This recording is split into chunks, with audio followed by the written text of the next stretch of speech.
At the trial, my younger sister hired her own lawyer to prove I was broke. My parents said they had given me every opportunity. Mom burst into tears. Dad nodded in agreement. My lawyer stayed perfectly calm until Judge Quinn paused and said, "I've reviewed the asset and tax records. Someone in this courtroom is lying to my face. We gave you every chance and you wasted it all." My mother, Joan Larson, sobbed dramatically, dabbing at perfectly dry eyes with a designer handkerchief while the entire federal bankruptcy courtroom in Salt Lake City watched in silence. My father, Donald Larson, sat beside her, jaw clenched in calculated disappointment, nodding gravely as their lawyer laid out the documents, claiming I owed my younger sister $2 million. I'm Whitney Irwin, founder and CEO of Summit Guard Technologies. Today, I sat at the defendant's table in a simple but expensive gray suit next to my lawyer, Emily Castro, who remained completely composed even as the other side put on their performance. The lawyer hired by my sister stood up, voice full of confidence. My company was on the verge of collapse, unable to repay the large investment she had made years earlier on behalf of the family under an internal agreement authorized by our parents, and the court needed to step in to protect her as creditor. Everyone in the room leaned forward. My sister sat straight back, a faint victorious smile playing on her young face. Then Judge Quinn suddenly stopped reading the petition. He removed his glasses, scanned the newly submitted asset and tax records more closely, and looked up. His voice carried clearly through the silent courtroom. "I've reviewed the asset and tax records. Someone in this courtroom is lying to my face." My sister's confident smile vanished instantly.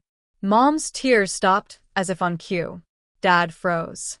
I sat there quietly, waiting for the moment I had prepared for over the past 10 years.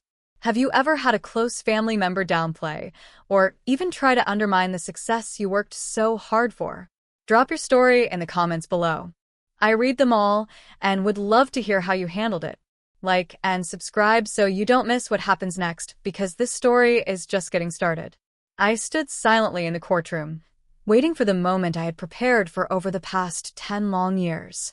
The roots of this showdown went back to our family home in Salt Lake City, Utah, where the Larsons had built a name in real estate and mountain resource development.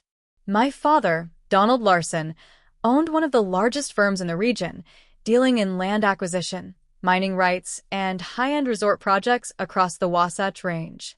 He had started small after college, but expanded aggressively, turning family connections into multi-million-dollar deals that shaped ski towns and protected vistas alike. Mother Joan Larson focused on social standing, chairing charity boards, hosting galas at the country club, and ensuring our name appeared in local society pages. From the beginning, my younger sister, Grace, was the favored one. As the baby of the family born 8 years after me, she received attention that I never did. Dad often took her along to meetings with partners even when she was still in high school. I remember one summer when she was 16. He brought her to a negotiation lunch at a downtown steakhouse, introducing her as the future of Larson Enterprises, while the executives chuckled approvingly. "This one has the instinct," he'd say, patting her hand. "She'll take it all further than I ever could." He bought her whatever she needed to prepare: private tutors for business classes, a new luxury SUV for her 18th birthday, internships at the firm, where she shadowed him directly. Partners knew her by name, and Dad made sure she sat in on strategy sessions, learning how to read market trends for mountain properties. It wasn't subtle. He saw in Grace the perfect blend of charm and ambition to carry the traditional family business forward without rocking the boat. I had taken a different path. After undergrad, I enrolled in law school at the University of Utah, thinking it would align with Dad's world of contracts and land deals. But during my second year, I became obsessed with sustainable tech, specifically software that could monitor and protect mountain resources in real time, preventing overuse while supporting development. I spent nights researching AI models for tracking snowpack melt, soil erosion, and wildlife corridors. The potential felt huge. Tools that could help federal agencies like the BLM make better decisions. When I turned 25, I put together a full business plan for Summit Guard Technologies and presented it to Dad in his corner office overlooking the city. The room smelled of leather and polished wood, trophies from closed deals lining the shelves. I laid out the projections, the market gap for precise resource monitoring in rugged terrains, and how it could partner with government contracts. He flipped through the pages, chuckling halfway. This is a nice hobby, Whitney, but it's a pipe dream. Tech like this, it's not stable. Stick to what we know. Real land, real assets. He leaned back, gesturing around the office. Come work here properly. Support Grace. She's the one who will inherit the core business. You can handle legal for us. Keep things in the family. I pushed back, explaining the demand from environmental regs and federal land management. There's real money in sustainable solutions, Dad. This isn't just an experiment. He shook his head, smile fading into that familiar stern look. You're throwing away a solid future for computer nonsense. Grace understands the legacy. Help her build it instead of chasing fantasies that'll leave you broke. The argument escalated. Mother joined, siding with him as always, worrying aloud about appearances. What'll people think if our daughter drops out for some startup? Grace, home from college that weekend, listened quietly, but with a satisfied glint, knowing her position was secure. I stood firm. I'm not coming back to play second fiddle. I'll do this on my own. Dad's final words were cold. Fine. But when it fails, and it will, you'll crawl back. And then you'll take whatever role Grace offers. I walked out of that office, out of the house, and never asked for their approval or a dime again. The door closed behind me with a finality that echoed through the years to come. I packed everything into my used Subaru and drove up into the foothills outside Salt Lake City, renting a tiny one-bedroom apartment in a quiet complex near the mouth of Little Cottonwood Canyon. The place was basic, thin walls, outdated kitchen, and a view of the mountains that reminded me why I was doing this. Rent took half my savings in the first month, but the location gave me constant access to the terrain I wanted to protect and monitor. Those early days blurred into endless work sessions. I taught myself to code from scratch, starting with online tutorials on Python and geospatial libraries. Nights were spent poring over federal regulations, the Bureau of Land Management guidelines, environmental impact statements, and public land use policies that governed millions of acres across the West. I printed stacks of documents, highlighted sections on data requirements for resource monitoring, and built spreadsheets modeling snowmelt patterns from publicly available USGS sensors. Money ran low fast. I took freelance gigs writing basic reports for small environmental nonprofits just to cover groceries and internet bills. Coffee became my fuel. Sleep was secondary. The laptop fan whirred constantly as I developed the first prototype, an app that pulled satellite imagery and ground sensor data to predict erosion risks on ski resort slopes and public trails. That prototype was my breakthrough hope. I pitched it to a potential partner I met through an online founder forum, a guy who claimed connections with outdoor industry investors. We met at a coffee shop in Sandy, and he seemed enthusiastic, offering to co-develop and introduce me to funding sources. I shared the full code repository and detailed designs, trusting the handshake agreement. Weeks later, radio silence. Then I saw my exact interface and algorithms launched under his new company name at a regional tech conference. He had taken everything, filed for a provisional patent using my work, and cut me out completely. The $15,000 were nearly gone by then, and that theft left me with nothing but screenshots and emails that proved nothing legally binding. I didn't quit. I rewrote the core from memory, making it better, adding machine learning layers to forecast water runoff more accurately. Months of isolation followed, testing algorithms against historical BLM reports on flood risks in the Wasatch Backcountry.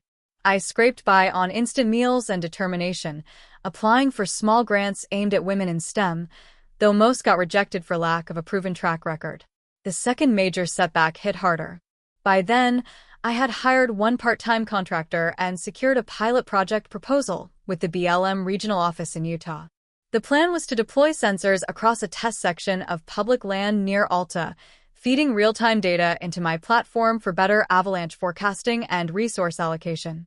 I poured every remaining resource into field testing, driving up canyons in winter storms to install prototypes, calibrating against official weather stations. The rejection came in a formal letter. Insufficient on-site trial data over multiple seasons, no independent verification of accuracy in variable mountain conditions. They praised the concept, but deemed it too early stage for federal partnership. Overnight, the contractor left for a stable job. Investors I had lined up pulled out, and bills piled up. Bank account dipped below $1,000.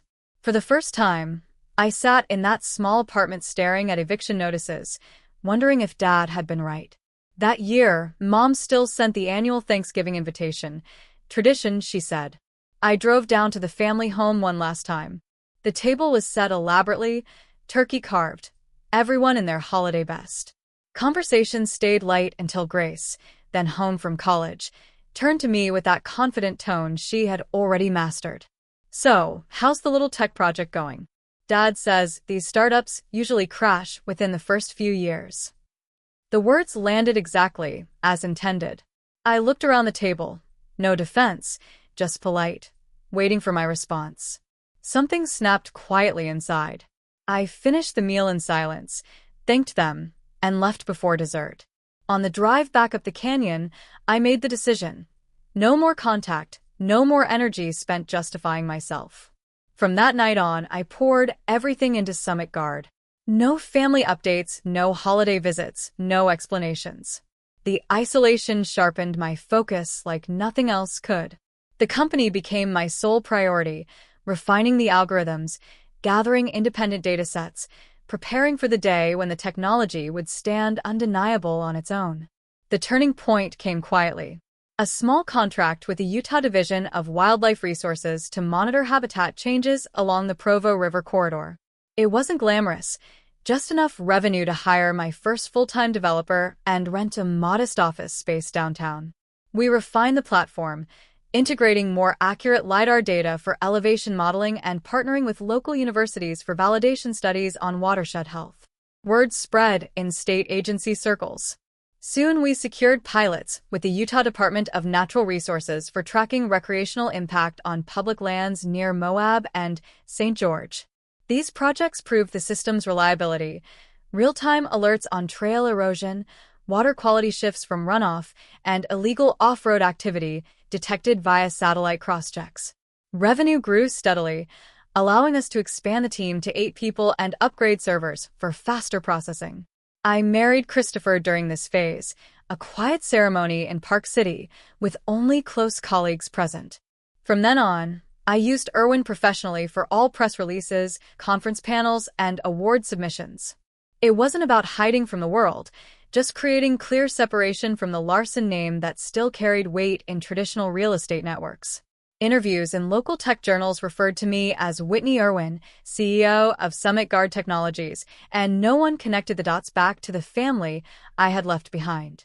The big breakthrough arrived after relentless proposal revisions and demonstrations at federal workshops in Denver. Summit Guard won a $100 million multi-year contract with the Bureau of Land Management to deploy our AI monitoring system across mountain resource zones nationwide, from the Rockies to the Sierras and beyond. The scope was massive, installing sensor networks, integrating with existing government databases, and providing dashboards for decision-makers on everything from grazing permits to wildfire risk mitigation. Media coverage followed quickly. A feature in a regional business magazine highlighted how a Utah-based startup was revolutionizing public land stewardship. National outlets picked up the story, praising the innovative use of machine learning for conservation without restricting access. I spoke at industry events under my married name, accepted awards on stage as Whitney Irwin, and watched the company valuation climb. Across town in the Larson family home, Grace overheard Dad mentioning a new partner named Irwin during a dinner discussion about competing land deals. He complained that some federal projects were now requiring advanced environmental monitoring from vendors like this Irwin-led firm, complicating his traditional development timelines. Grace noted the name casually at first. Later, alone in her room, she searched public contract databases out of curiosity, something she often did to stay ahead on industry trends for the family business. The BLM award announcement popped up immediately. Summit Guard Technologies, led by CEO Whitney Irwin. Cross-referencing the company founding documents and old news clippings took only minutes. The realization hit hard. This was her sister's work, built from nothing into a federal contractor outshining their legacy operations. The shock turned to resentment over weeks. Grace saw headlines celebrating the innovative woman reshaping resource management, while her own role remained tied to Dad's aging model of land sales and leases. Her position as heir apparent suddenly felt vulnerable. Partners started asking Dad about adopting similar tech solutions to stay competitive. She began planting doubts at family dinners, suggesting the success was temporary, that federal contracts were fragile and often overhyped. Mom listened sympathetically. Dad grumbled about upstart disruption. Grace proposed a solution framed as concern. They could rescue the situation by forcing accountability on an old internal investment. She reminded them of the $2 million they had transferred through her account years earlier, intended as family support routed discreetly for potential early backing. Though never formally invested, she argued it could be positioned as an unpaid loan now that the company appeared solvent. Convincing them took time, but not much effort. The narrative fit their long-standing view. Intervention was needed to save me from eventual collapse and preserve family reputation. Grace took charge of finding a lawyer willing to file on grounds of that alleged debt, gathering fabricated records to support the claim of default. The plan was set: to file for bankruptcy protection on behalf of the creditor, triggering scrutiny that would delay or derail the BLM rollout before anyone realized the true scale of Summit Guard's stability. A thick envelope from the federal court arrived at the office one morning, marked urgent. I sliced it open at my desk, expecting routine compliance paperwork. Instead, it was a bankruptcy petition filed against Summit Guard Technologies, claiming the company was insolvent and owed $2 million to a creditor who had invested early and never been repaid. The creditor listed, Grace Larson. My stomach dropped. I read the name twice, then scanned the attached documents. Loan agreement dated years back, signatures that looked vaguely like mine, financial statements showing massive losses that bore no resemblance to reality. It alleged a family-backed investment routed through Grace's account for tax reasons, now in default. Shock hit first, then a wave of disbelief. Grace, my own sister, had gone this far. I had built everything without a cent from them. Yet here was a fabricated claim designed to force court oversight and halt operations. I called Emily Castro immediately.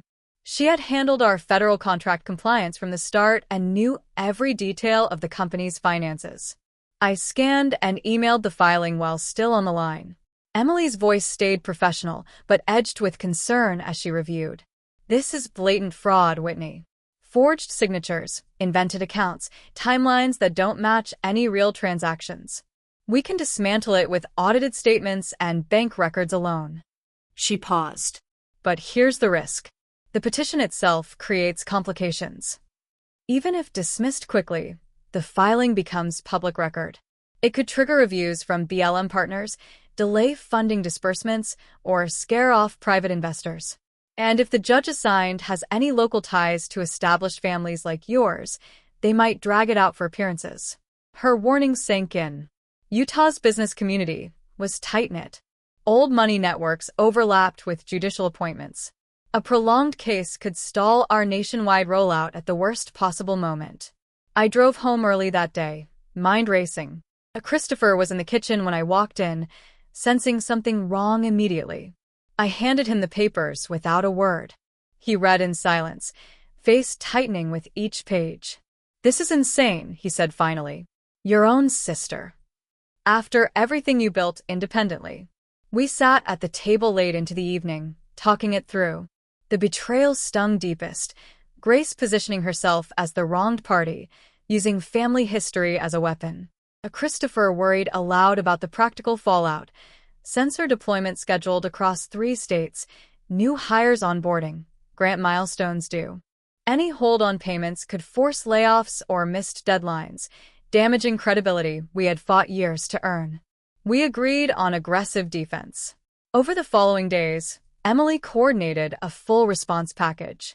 Big Four audited financials showed healthy reserves and revenue growth.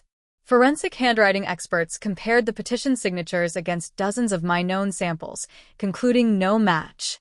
Bank records from every account, personal and corporate, proved zero transfers matching the claimed amount or timing. Christopher helped organize timelines, pulling old emails and tax filings to establish I had never accepted family funds post-departure. We even prepared affidavits from early team members confirming self-funding origins. The court date approached.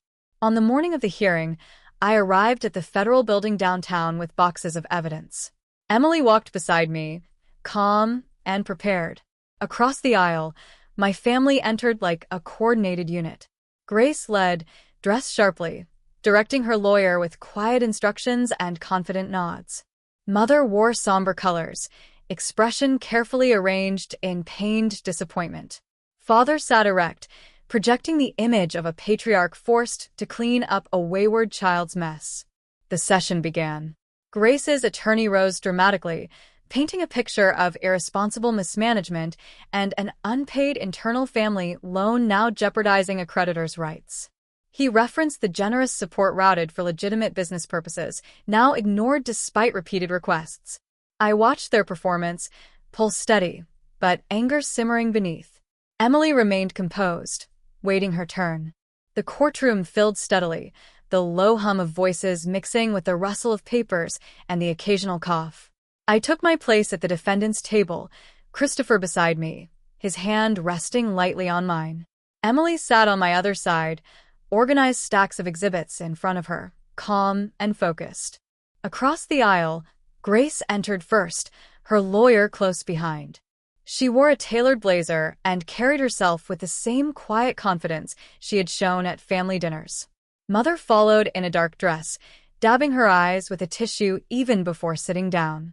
Father came last, posture rigid, giving the impression of a man reluctantly attending to a difficult family matter. The bailiff called the session to order. Judge Quinn entered, nodded to everyone, and took the bench. Grace's attorney stood immediately, voice projecting clearly through the room. Your Honor, the petitioner, Grace Larson, seeks immediate bankruptcy protection for Summit Guard Technologies. The company is insolvent and has failed to repay a $2 million loan advanced years ago through an internal family arrangement. The creditor has suffered significant financial harm. He gestured toward a stack of documents. We have loan agreements, promissory notes, and correspondence showing the debt was acknowledged but never repaid. The company's recent federal contract does not change its underlying financial distress. Mother let out a soft sob at the mention of financial distress. Father gave a slow, solemn nod. Grace kept her gaze forward, lips pressed in a line of righteous certainty. Emily remained seated, expression neutral, letting them finish the performance. When the attorney sat, Judge Quinn leaned forward. Counsel for the respondent? Emily rose smoothly. Your Honor, we have filed a comprehensive response and request to dismiss with prejudice. Before we proceed, I ask the court to review the supplemental asset and tax records submitted last night. Judge Quinn nodded to the clerk. A few minutes passed while he flipped through the new pages. The room grew quieter as he read. Then he stopped, removed his glasses, and looked directly at Grace's table. I've reviewed the asset and tax records. Someone in this courtroom is lying to my face. Grace's shoulders stiffened. Mother's tissue froze midair. Father's jaw tightened. Emily stepped forward. Your Honor, we have 3 primary pieces of evidence that demonstrate the petition is fraudulent. She projected the first exhibit on the screen. The signatures on the alleged loan documents do not match any known samples of Whitney Irwin's handwriting. Forensic analysis by a certified examiner shows clear discrepancies in stroke patterns and pressure. Every signature is forged. Next slide. The claimed investment date falls during Ms. Grace Larson's sophomore year at college. Bank records from that period show no large outgoing transfers from her accounts, nor any corresponding deposits into the company. Final slide. The account number listed as receiving the funds never existed in any bank records associated with Summit Guard Technologies or the Larson family. It appears to have been invented for this filing. Christopher squeezed my hand. I felt his steady presence beside me. Grace's face drained of color. The confident tilt of her chin disappeared. Mother's sobs stopped abruptly as though someone had flipped a switch. Father stared straight ahead, skin pale. Judge Quinn set the documents down. Ms. Castro, do you have anything further? Emily shook her head. That is the essence, Your Honor. The petition contains no legitimate debt, no real investment, and no basis for bankruptcy relief. We ask the court to dismiss with prejudice and refer the matter to the U.S. Attorney's Office for investigation of bankruptcy fraud and potential interference with a federal contractor. Judge Quinn looked over the room, then fixed his gaze on Grace's table. The court finds the petition lacks merit and is based on fabricated evidence. The case is dismissed with prejudice. The clerk is directed to forward all materials to the U.S. Attorney's Office for appropriate action. This court will not tolerate attempts to misuse bankruptcy proceedings to interfere with a federal contract or to perpetrate fraud. The gavel came down sharply. Grace sat frozen, eyes wide. Mother stared at the floor. Father's hands gripped the table edge, knuckles white. Emily turned to me with a small, relieved nod. Christopher exhaled, his grip on my hand loosening for the first time all morning. I felt the weight of the past 10 years lift slightly, though the anger still burned beneath. The courtroom began to clear, but the real consequences were only beginning. Federal investigators moved quickly once the referral landed on their desk. Agents interviewed Grace's lawyer first, laying out the evidence of fraud and the potential for disbarment if he didn't cooperate. Facing serious consequences, he turned over emails, draft documents, and recordings of meetings where Grace had outlined the plan in detail, framing it as necessary to protect family interests from my supposed impending failure. The full picture emerged. Grace had orchestrated everything, from fabricating the old loan papers to coaching mother and father on their courtroom roles. Prosecutors built a solid case for bankruptcy fraud, perjury, and attempted interference with a government contract. Grace's options narrowed fast. Her attorney negotiated a plea deal to avoid trial and harsher sentencing. She accepted probation, a permanent federal felony record that would follow her for life, substantial fines that drained her personal savings, and restitution orders. Most stinging for her, Father formally revised his estate plans and company succession documents, removing her from any executive role or significant inheritance tied to the business. The golden child status evaporated overnight. The fallout spread to the family firm.